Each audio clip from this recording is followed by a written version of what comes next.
Therefore, what God has joined together, let not man separate. May God's abounding grace, love, and mercy rest to both of you as you live together now and forever.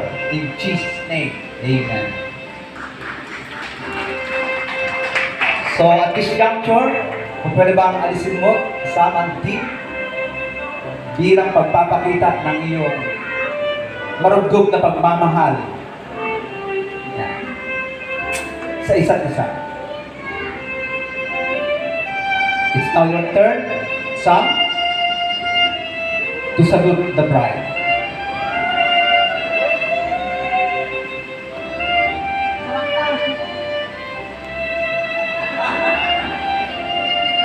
You may now kiss your wife.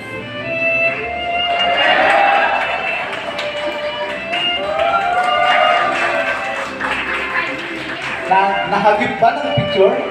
Isa pa daw. Hindi nakuha. O, yung ating picture. Yung medyo matagal. Ayan.